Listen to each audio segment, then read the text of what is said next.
The air inside the alien capital was thick and cold, almost metallic. The buildings stretched like black spears into the gray sky, shining with strange energy lines that hummed softly. To any normal human, it felt like walking through a dream or a warning. Ethan Cole, a human engineer from Earth, walked slowly behind a group of towering guards. Each one of them was over 7 feet tall, covered in dark armor that looked grown instead of built. Their reptilian faces were expressionless, eyes glowing faintly blue. These were the Zirath, one of the oldest and most feared species in the galaxy. Humanity had only met them a few years ago. The first meetings had been full of tension and quiet threats, but somehow, a fragile peace had been built. Ethan had been sent as part of a small human delegation to the Zarath capital world Varlin to discuss technology exchange and new trade routes.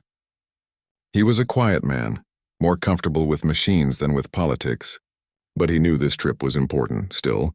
He felt like an insect walking through a nest of predators. The Zarath city was alive with sounds, deep horns, echoing footsteps, and the hum of anti-gravity engines above. Every Zarath that passed looked down at him with curiosity or quiet amusement. To them, humans were new, soft, and strange creatures. Many didn't believe such fragile beings could survive long in the cold stars. Ethan tried to ignore the stares.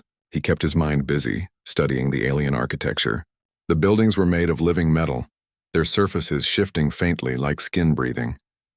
Even after years of studying alien tech, he couldn't figure out how the Zirath built half of this.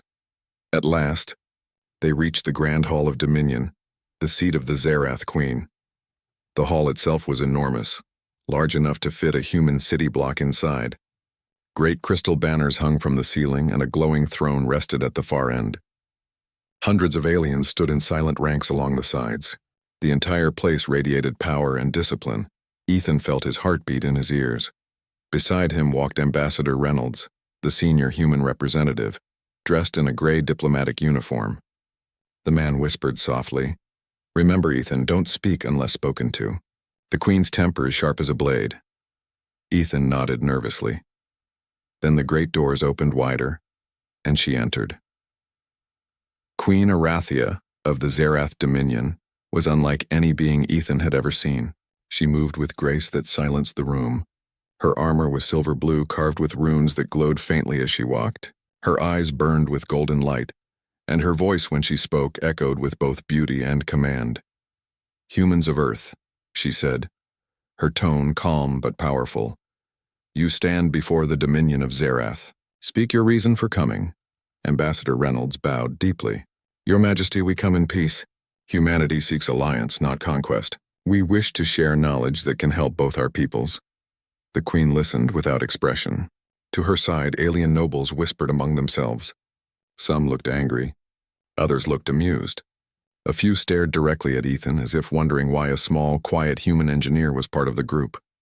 As the ambassador continued to speak, Ethan's eyes wandered. He couldn't help studying the power conduits that lined the throne room. They pulsed rhythmically with energy, stable, but something about one of them looked off. A faint flicker, a wrong color pulse. He frowned. Then he saw it. The energy line above the guardrail was overloading. Sparks leapt. It was going to break. "Wait!" Ethan shouted without thinking. The entire hall froze. The Queen turned sharply. Every guard reached for their weapon. Ethan didn't stop to explain. He ran forward, ignoring the shouts, grabbed a loose conduit from his tool belt and used it to redirect the current just as the main energy core burst open. The explosion of light would have struck the nearest guard, but instead, the current flowed harmlessly into the floor. The hall fell silent again, except for the fading hum of energy. The guard, a huge Zarath warrior, looked at Ethan with stunned eyes. If not for the human, he would have been vaporized. Ethan dropped the broken conduit and stepped back slowly. "Sorry," he said, voice trembling. "It was going to, explode." The guards surrounded him in seconds. Their weapons glowed, ready to strike. The ambassador shouted, "Stop! He saved your man!" But it was too late.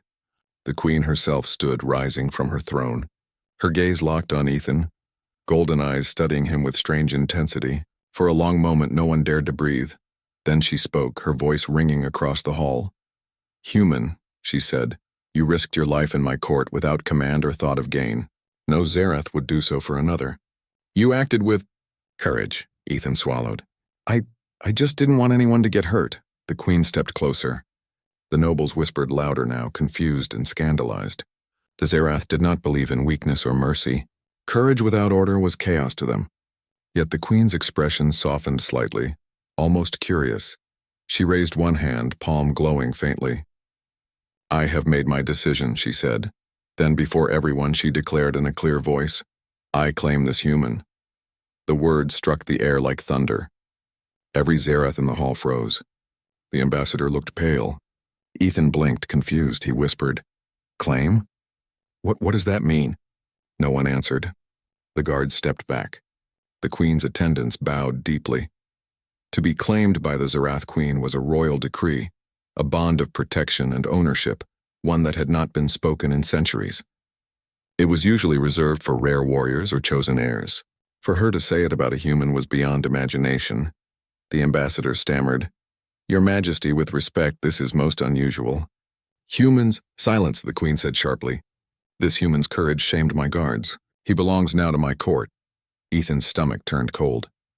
Belongs? To her court? To her? He didn't even know what that meant. 2 armored guards approached and gestured for him to follow. Ethan glanced helplessly at the ambassador, who could only shake his head in warning. As he was led from the hall, the whispers followed him. A human claimed by the queen? Disgraceful. Unthinkable, Ethan's mind spun. He had come here to help set up a trade network, not to become part of some alien ritual. What if claiming meant slavery? What if it meant sacrifice?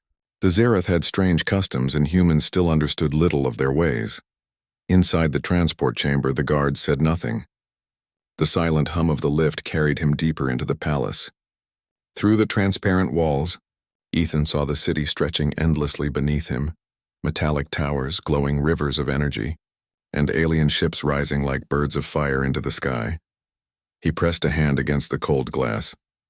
What have I gotten myself into? He whispered. When the doors opened, a tall Zerath woman in silver armor waited for him. Her expression was stern, her voice low. I am Kael'ra, captain of the Royal Guard. You will obey the Queen's orders without question. You are under her protection and her watch. Ethan nodded nervously. Protection? Watch, that sounds comforting. She didn't smile. Do not mistake mercy for safety, human. The court does not welcome your kind. Stay silent. Stay alive. Then she turned and led him through the glowing corridors of the royal palace. Everywhere he looked, alien eyes followed him. Some curious, some angry, some afraid. The walls hummed softly, alive with strange energy. At the far end of the corridor, massive doors opened into a grand chamber filled with flowing lights. There, sitting upon a balcony overlooking the alien city, was Queen Arathia. She turned her head as he entered. Ethan of Earth, she said softly, do you understand what I have done? He shook his head. No, Your Majesty. I don't. You saved one of my warriors. You showed courage. The Zerath have forgotten what that means. Perhaps you will remind them. Her eyes glowed brighter. From this moment on, you are part of my court. You will learn our ways and you will live or die under my protection. Ethan tried to speak, but no words came. The Queen's expression softened slightly. Do not fear, she said. I will not harm you. But know this, human. Your life has changed forever. As the twin moons of Varlin rose beyond the palace windows, Ethan realized the truth. Whatever claim meant to these aliens, he was no longer a visitor. He was part of something vast, ancient, and dangerous. And deep inside, he could not tell whether it was fate or disaster that had begun this day. Ethan barely slept that night. The bed in his new chamber was made of some kind of living fabric that shifted when he moved. The air smelled faintly of ozone and the walls glowed a soft blue. Everything in the Zerath palace felt alive, but not in a friendly way, more like a predator watching him breathe. He lay awake, staring at the ceiling, replaying the words that had changed his life. I claim this human. What did it mean? Why had she said it? What would happen now? At dawn, the light in the ceiling pulsed once and the door opened silently. Kael'ra, the tall Zerath guard from before, entered. Her silver armor gleamed in the dim light. The Queen commands your presence, she said flatly. Rise, Ethan rubbed his eyes. Good morning to you too, he muttered, but followed her. The corridors of the royal palace were even more intimidating in the daylight. Giant crystal columns glowed with pulsing veins of energy, and alien attendants bowed as Kelra passed.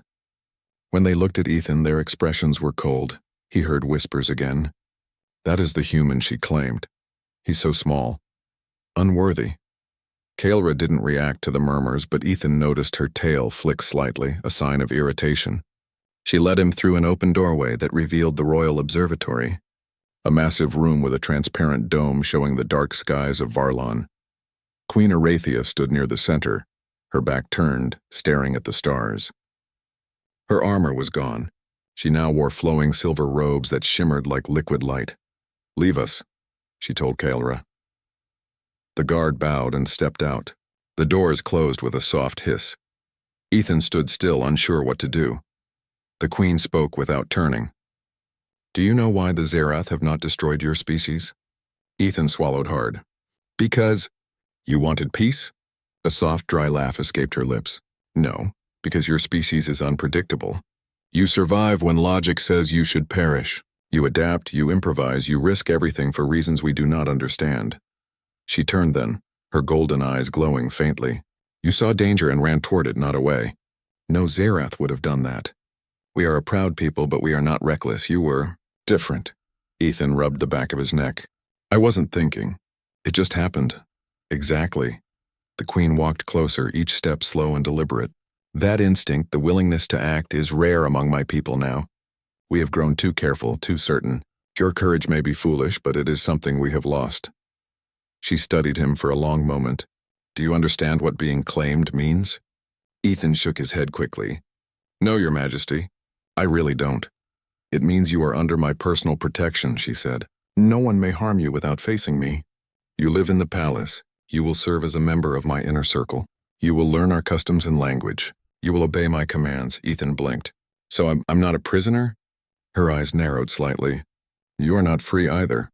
You belong to the Dominion now, but under my word, no harm will come to you." That didn't make him feel much better. As if sensing his discomfort, she said more softly, "You are the first human to live among the Zerath.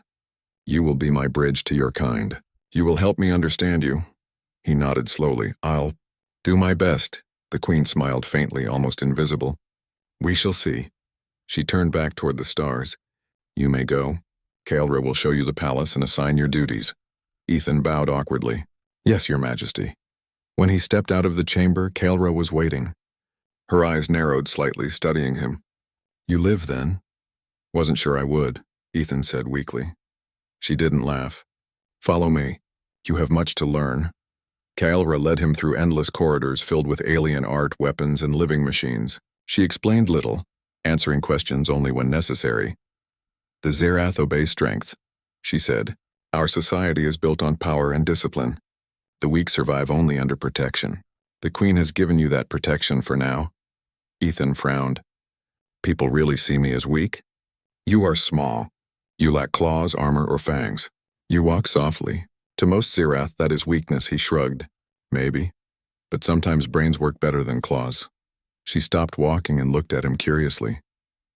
"Brains?" "Thinking," he said. "Solving problems instead of breaking them." Kelra gave a short nod, perhaps impressed. "Then you should hope your thinking keeps you alive." Later that day, Ethan was brought to a council chamber filled with Zerath nobles. Their armor gleamed like mirrors, their faces proud and hard. The queen sat at the head of the long table. When Ethan entered, silence fell. The nobles' eyes turned toward him like knives. One of them, a large male named Lord Vekran, stood. "Your Majesty, with respect, this is an insult. You claim a creature of flesh and fear? A human? He cannot even lift a sword." The queen's gaze remained calm.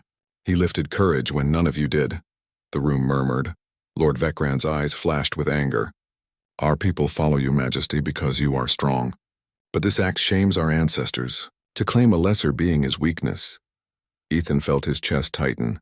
He wanted to speak, to defend himself, but Kelra's earlier words echoed in his head. "Stay silent. Stay alive." The queen stood slowly. "You dare to question me in open court, Vekran?" The noble bowed slightly. "I speak only truth." Arathia's voice grew colder. "Then here is another truth. This human saved one of your soldiers." His actions were guided by instinct, not fear. He showed courage when our kind hesitated. Perhaps that is something you should learn from him. A tense silence filled the room. Finally, Vecren lowered his head. As you command, Majesty. Ethan realized he had just been part of a political storm without even speaking. After the meeting, Kael'ra pulled him aside. You are lucky. Lord Vecren commands one of the largest fleets in the Dominion. You have made him your enemy, Ethan sighed. Great. I've been here one day and already made enemies. Kael'ra's voice softened, just a little. Do not despair. The Queen does not act without reason. She sees something in you. I do not know what. Days passed. Ethan studied the Zirath language, learned their customs, and tried not to draw too much attention. He spent hours repairing alien devices in the palace workshops. His engineering skills impressed some of the younger workers who began to respect him quietly. Sometimes, late at night, he met with the Queen in the observatory. She would ask him about Earth, about its oceans, forests, and cities. Her golden eyes seemed to glow softer when he spoke of sunsets and rain. You live on a world full of life, she said once. Ours is cold and old. Perhaps your people still carry the warmth we lost. Ethan smiled faintly. We just try to survive, that's all. Her gaze lingered. Survival is not a small thing, but not everyone in the palace felt peace. Whispered voices spoke of rebellion. Some nobles believed the Queen was growing weak, too curious about humans, too gentle in her rule. One night, while Ethan worked alone in the engineering bay, he overheard two Zirath guards speaking in low tones. The rebels will strike soon. The Queen's mercy has gone too far. They say she protects the human, calls him important. It's madness, Ethan froze. His hands trembled slightly. He waited until they left, then hurried through the corridors toward Kael'ra's quarters. She opened the door, annoyed. What is it, human? There's talk of rebellion, Ethan whispered. They're going to attack the Queen. Kael'ra's eyes narrowed sharply. Who told you this? I overheard guards down in the workshop. She studied him for a long moment. Then she nodded once. Stay here. Do not leave this room. She vanished into the hall, her armor flashing. Ethan sat down heavily, his mind racing. He had only been here for days, and already the court was ready to turn on its ruler. If something happened to the Queen, his protection would vanish, and he would be the first one they blamed. Hours passed. The palace lights dimmed for the night cycle. Ethan paced the room, staring at the glowing walls. Finally, the door opened again. Kael'ra entered, her expression grim. You were right, she said quietly. There is talk of betrayal, but if we act without proof, we risk dividing the palace even more. Ethan exhaled shakily. Then what do we do? Her eyes glowed faintly blue. We wait. And you stay close to the Queen. She trusts you now. Perhaps that trust will save both of you. As she left, Ethan sat back down, staring out at the alien skyline. The twin moons shone brightly above the city, casting long shadows over the cold metal streets. He thought of Earth, of his quiet home and the stars above it. He had come here as an engineer, not a hero. But now, surrounded by power, secrets, and danger, he realized something deep inside him was changing. The Queen had claimed him, but in truth, it was this strange world that had begun to claim his heart and his fate. The following days passed like quiet thunder. Nothing looked different, but Ethan could feel it, tension growing in the air. Every hall of the palace seemed colder, every whisper sharper. The Zirath nobles no longer hid their anger when they saw him. Even Kael'ra walked with her hand always near her weapon. Ethan worked quietly in the engineering bay, pretending not to notice the change, but he knew something was coming.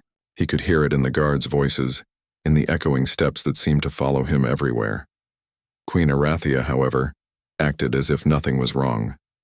She continued her meetings, her lessons with Ethan, and her calm walks through the gardens under the twin moons. To her people, she appeared fearless. To Ethan, she looked lonely. One evening, she summoned him again to the royal observatory. The night sky was clear, the stars bright like scattered fire. She stood near the window, her long robe shining faintly in the blue light. You are troubled, she said without turning. Ethan hesitated. Everyone's on edge, Your Majesty. There are rumors. People think the nobles are planning something. She looked back at him, her golden eyes calm but distant. Let them plan. I have seen rebellions before. They always end the same way.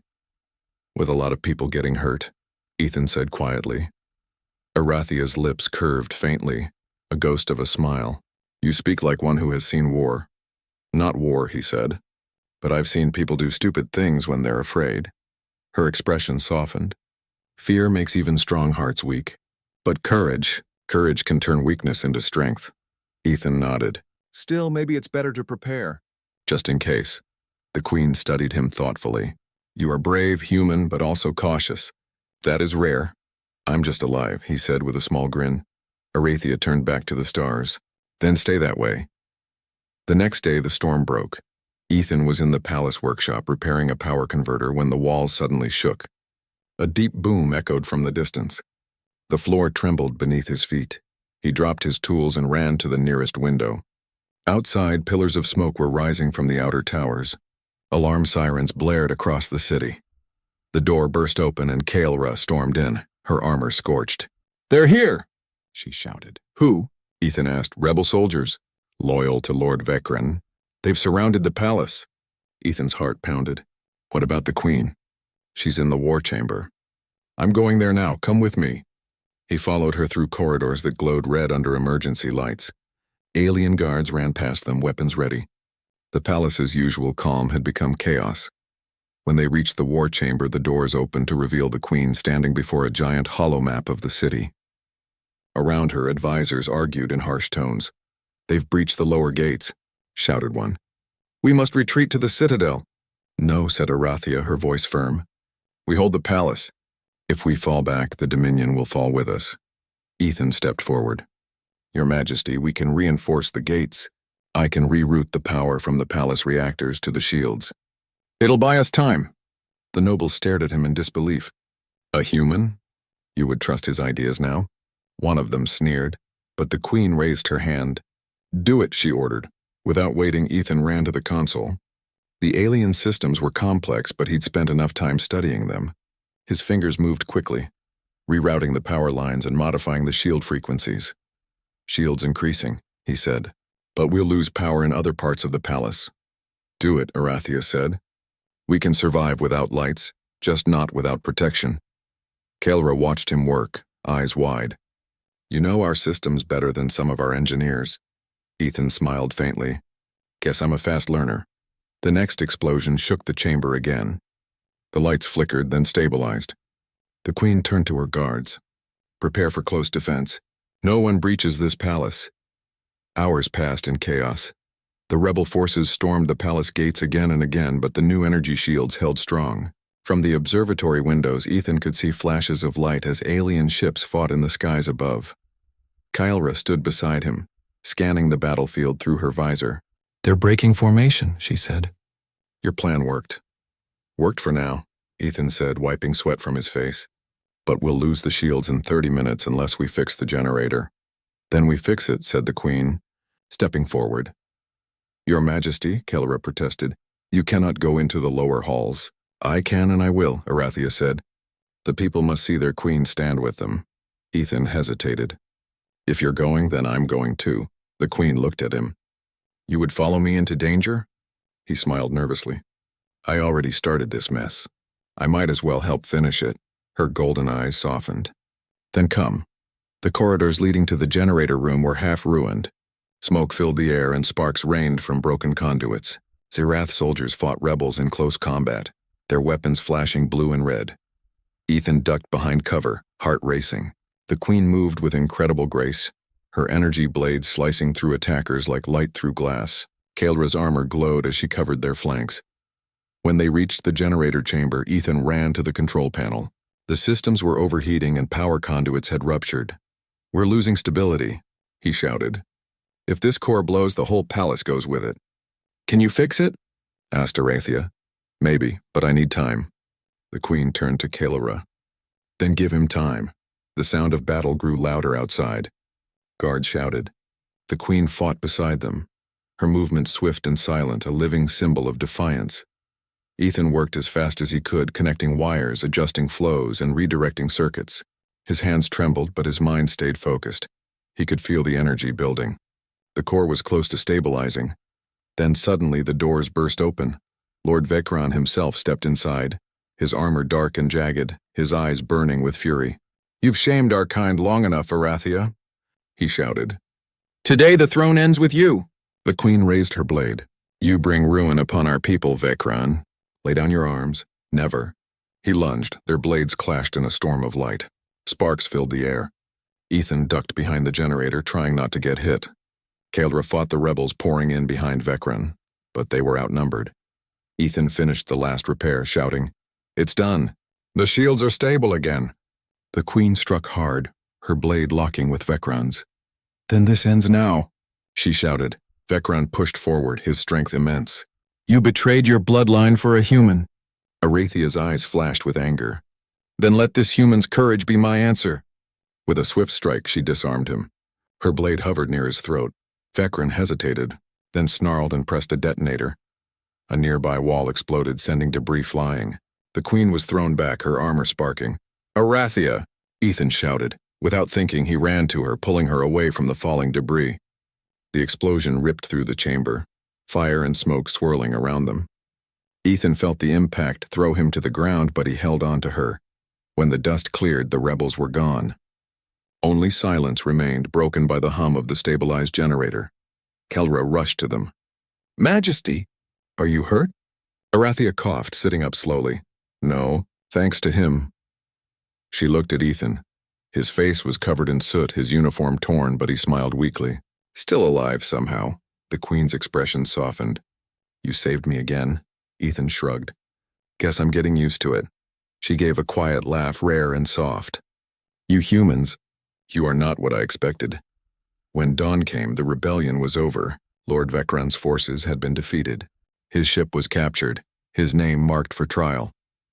The city of Varlin was quiet once more. Queen Arathia stood on the palace balcony, looking over her wounded but unbroken world. Ethan stood beside her, exhausted but alive. "You risked your life for me," she said quietly. "Twice," Ethan smiled faintly. "You keep getting in trouble, Your Majesty." She turned to face him, her golden eyes soft. "Perhaps, but I'm starting to believe your kind was sent to remind us what courage looks like." He looked away, feeling a strange warmth rise in his chest. "Maybe we just got lucky." The queen's gaze lingered on him. "Luck is for those who wait. You human act." Below them, the twin suns rose over the silver towers. The war was not over, not truly, but for now, there was peace. And in that peace, two very different beings, one human, one alien queen, stood side by side, bound not by fear or power, but by something far rarer in the cold galaxy, trust. The palace was quiet in the days after the rebellion. Smoke from battle had faded, leaving only scorched marks and the smell of burned energy lines. Yet the tension in the halls remained. The Zareth nobles still whispered about the queen's decisions, and Lord Vecran's defeat had not erased their anger. Ethan walked carefully through the corridors, aware of every pair of alien eyes that followed him. He was no longer just a visitor. He was the human claimed by the queen, and that title carried weight he barely understood. Kael'ra met him in the engineering bay. "You are expected," she said. "The queen wants your input." Ethan frowned. "Me? Why me?" "She's the queen, not the engineer. She trusts you," Kael'ra said simply, perhaps more than some of her own advisors. He shook his head. "I'm just a human." Kael'ra's eyes softened slightly. "Not all humans are ordinary. Some survive things even we cannot imagine. The queen sees that in you." Ethan swallowed and followed her to the war room, where a massive holographic map of the palace and surrounding city floated in the air. Arathia was already there, standing tall, her golden eyes scanning the battlefield data. "Human," she said as he entered. "We have a problem. The palace defenses are stronger now, yes, but Lord Vecran's supporters are still loyal. They are regrouping in the outer districts. If we do nothing, they will strike again." Ethan studied the map. "They're strong but not unbeatable. If we use the palace technology wisely, we can defend the city and minimize casualties. But I need to make adjustments. Reroute power, reinforce shields, and create strategic traps." The queen looked intrigued. "Explain." He pointed at the holographic city. "Right here, we can concentrate energy shields over the main gates. Then I can set up decoys and automated defenses to slow their advance. The palace engines can generate temporary force fields. It won't destroy the attackers, but it will make their movements predictable. Then your troops can respond more efficiently." One of the older nobles, a stern female named Lady Thalra, scoffed. And a human is expected to command our military strategy? The queen's eyes flashed. He saved my life and the palace once. I trust his judgment. That is enough for now. Ethan felt his stomach twist. He had never led armies before. He had never faced a real battle. But the queen's confidence made something inside him click. He could do this. He had to. The next day, Ethan worked with Zirath engineers, showing them how to connect the palace energy grids for maximum efficiency. He taught them simple but clever adjustments, rerouting power, creating overlapping shields, and using sensors to anticipate enemy movement. Some engineers were skeptical at first. Will this really work? They asked. Ethan smiled. It's simple physics, and a little human ingenuity. Trust me, it works. By evening, the palace defenses were transformed. Shields glowed brighter, energy traps lined the main gates, and the palace sensors could track even the smallest intruder. Kaelra stood beside him as they observed the work. You have changed the way we defend our home, she said. Ethan shrugged. I just tried to make sense of it. You Zirath have incredible technology. You just need someone to show it a new way sometimes. She nodded slowly. Perhaps humans are not so weak after all. It was the third night when the next attack came. From the observation balcony, Ethan and the Queen watched as dozens of rebel ships approached the palace. Their energy weapons glowed red in the darkness, moving fast and aggressive. Do not underestimate them, Kaelra warned. Ethan's heart pounded. I won't. We've set up traps, and the shields will buy us time. But we need to act fast. The first wave hit the outer defenses. Energy barriers pulsed, catching the attackers' ships in a temporary stasis. Automated turrets activated, firing precision shots to disrupt enemy formations. Ethan ran along the balcony, monitoring the energy flows. Shields holding. Turrets online. Traps ready. But they're adapting. Reinforce the northern gate now. The Queen turned to Kaelra. Move the troops. Soldiers scrambled, forming defensive lines, their weapons glowing as they advanced strategically behind the humans' adjustments. For the first time, Ethan realized that courage was not just physical. It was also about thinking ahead, about seeing the invisible lines that others could not. The rebels charged. Ships swooped low, trying to breach the gates. Ethan watched, calculating quickly, adjusting energy flows to weaken their attack points. One ship broke through the first barrier, diving straight toward the main gate. Ethan shouted, "Activate the traps now!" Massive energy nets and force fields erupted, catching the intruder. The ship spun out of control, crashing harmlessly into the ground outside the palace walls. The soldiers cheered. The Queen's eyes shone. You see? She said quietly. This is why I claimed you. You act when others hesitate. Ethan glanced at her, still shocked. I just tried to keep people alive. Her smile was faint but sincere. Then you have done more than any sword or army could. The battle raged for hours. Ethan moved constantly, coordinating troops, adjusting shields, and predicting the enemy's moves. His human ingenuity allowed him to turn small mistakes into advantages, using the palace technology in ways the Zirath never imagined. Kaelra fought fiercely, defending him whenever rebels tried to break through. She began to look at him with respect rather than suspicion. By dawn, the final wave of rebels had been defeated. The city of Varlon was safe, though scars of battle marked the streets. The palace stood tall, unbroken, thanks to the humans' guidance. The Queen emerged from the war chamber, her armor scratched but intact. She approached Ethan, her golden eyes soft. You did this, she said simply. Not me, not the army, you. Ethan shook his head. I had help. Kaelra, the soldiers, they all fought bravely. But you led them, she said. You showed them courage that cannot be ordered or demanded. You reminded them what bravery truly is. He felt warmth rise in his chest. He had come here as an engineer, not a hero. Yet now, standing beside a ruler who trusted him, he realized he had changed something important. Not just for himself, but for an entire empire. The Zirath soldiers gathered, bowing in respect. Even some nobles whispered in awe. Ethan had not only survived, he had earned the honor of the Dominion. Later, the Queen summoned him to the observatory. The twin moons of Varlon hung in the sky, pale and bright. The city below was alive again, its energy flowing calmly. You see, human, Arathia said, sometimes strength is not the fastest claw or the heaviest armor. Sometimes strength is the mind. the courage to act and the will to guide others. Ethan smiled faintly. I never thought the Queen would say that to a human. Perhaps it is time the Zareth learned it, she said softly. And perhaps it is time the galaxy remembered humans are not weak. You have shown that today. He looked out at the city, the glow of energy reflecting in his eyes. He thought of Earth, of his quiet home, and of how far he had come. He was no longer just a visitor. He was part of this alien world, part of its future. And yet, he said quietly, I'm still terrified. Arathia placed a hand lightly on his shoulder. Fear is natural. It is courage in spite of fear that defines us. Remember that, human. You will need it. Ethan nodded, feeling a strange sense of pride. He had survived, yes, but he had also changed the Zirath. He had shown them something they had forgotten.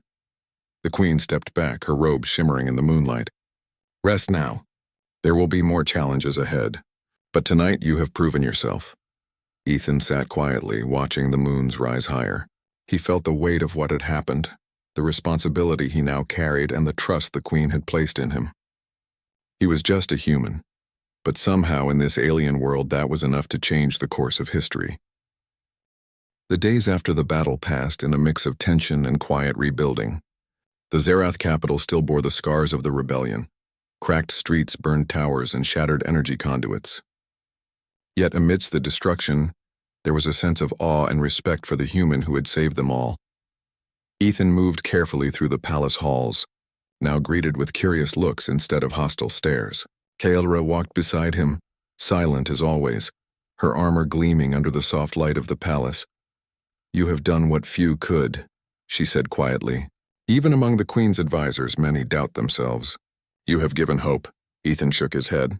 I just tried to survive, and help when I could. Kaelra's tail flicked with what seemed like amusement. Survival is courage, human. You did not just survive, you led. You cannot say it was nothing. He looked down, uncomfortable with the praise. It felt strange. On Earth, he was just another engineer, someone who fixed machines. Here among the Zirath, he was a hero. That evening, he was summoned to the royal balcony. The twin moons of Varlon hung high in the sky, their silver light spilling over the palace towers. The city below was slowly coming back to life, citizens cautiously stepping out of their shelters, rebuilding what the rebels had destroyed.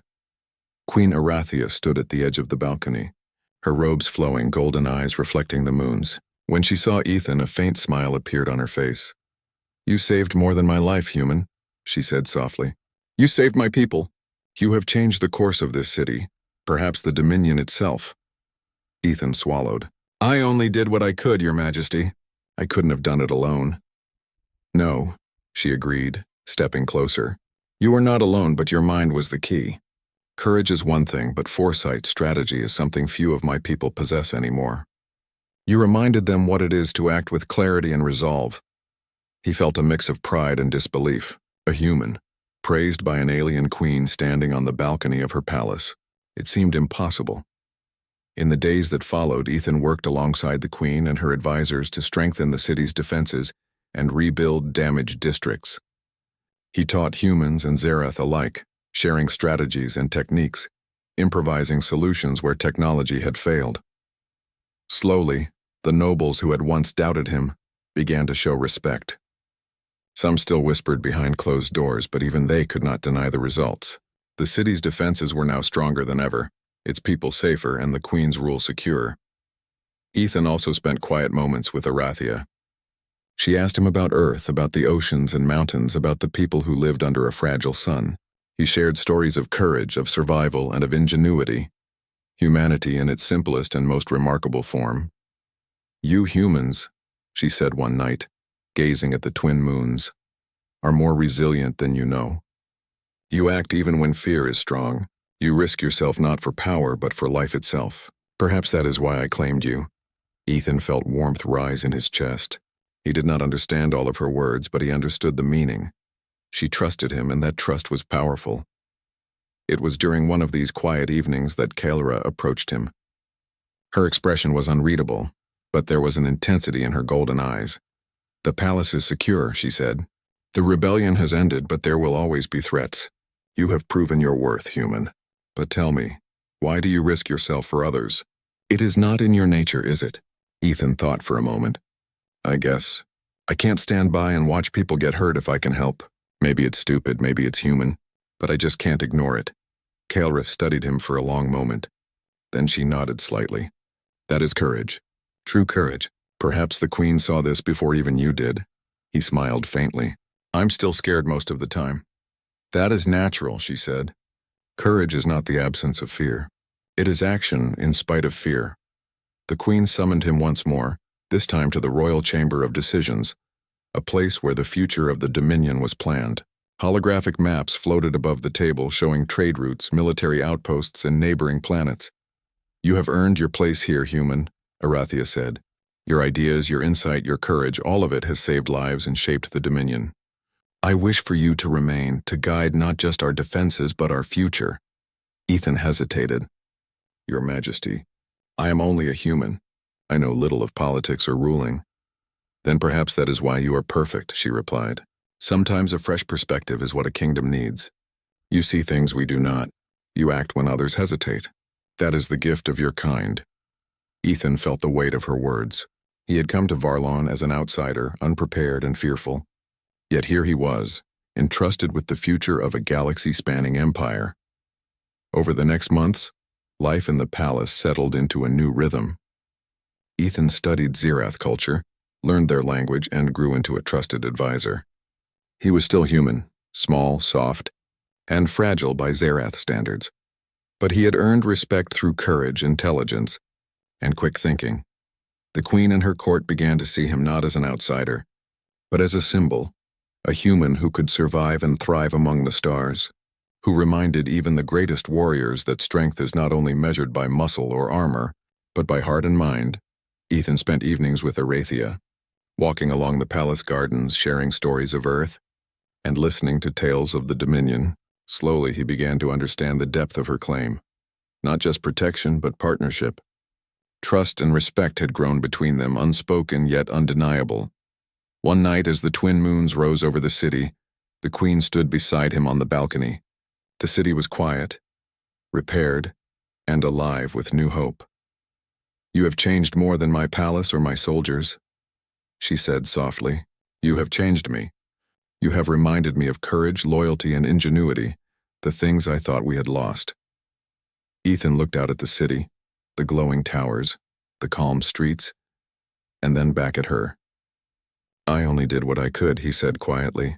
And that is enough, she replied. For humans, for Xerath, for the Dominion itself. For the first time, Ethan felt a true sense of belonging. He was no longer just a visitor, no longer just a human engineer from Earth.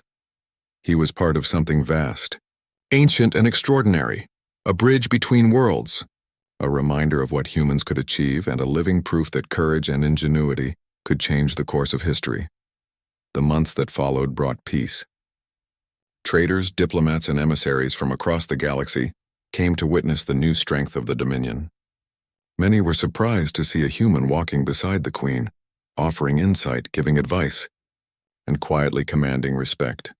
Even Lord Vecran, now imprisoned, could not deny the influence of the human who had thwarted his rebellion. The other nobles learned a lesson too. Courage and wisdom are not limited to size or species. Ethan never forgot the fear he had felt on his first day in the Grand Hall of Dominion. He remembered the Queen's golden eyes, the moment she declared him claimed, and the terrifying uncertainty of what that meant. Yet he had survived, grown stronger, and found a place where his skills, his courage, and his heart mattered more than any weapon or armor could. One evening, the Queen called him to the observatory once more. The stars stretched endlessly beyond the transparent dome. You have proven your worth, human, she said, her voice calm yet warm. And more than that, you have reminded everyone that courage and ingenuity can come from anywhere, even from the smallest, most fragile among us. Ethan smiled. I just did what I could. I didn't plan to be a hero. Heroes are not always born, she said softly. Sometimes they are forged by circumstance, by choices, and by trust. You chose to act. You chose to survive. And in doing so, you became extraordinary. Ethan looked out at the city, at the twin moons, and then back at her. He realized that fear, courage, and human ingenuity had brought him to this place. And somehow, in this alien world, he had found purpose, respect, and even belonging. The Queen extended her hand. You are part of the Dominion now, human. Not because of strength, not because of title, but because of who you are. Ethan took her hand, feeling the weight of responsibility and the promise of something greater. He had been terrified at first. Now he understood. Being claimed by the Queen was not a curse. It was an honor, a chance to change worlds, and he would not fail. The twin moons of Varlin shone high above the palace, silver light reflecting on towers, streets, and citizens below. A human stood beside a queen, a symbol of courage and ingenuity. The galaxy watched, knowing that humanity, small, fragile, and unpredictable, had left its mark once more. And somewhere deep in his heart, Ethan smiled. Fear had been the first step. Courage had been the second. And now hope was the reward. The Dominion was safe. The Queen was alive, and a human had proven that even in the cold, vast galaxy, one small being could change the course of history.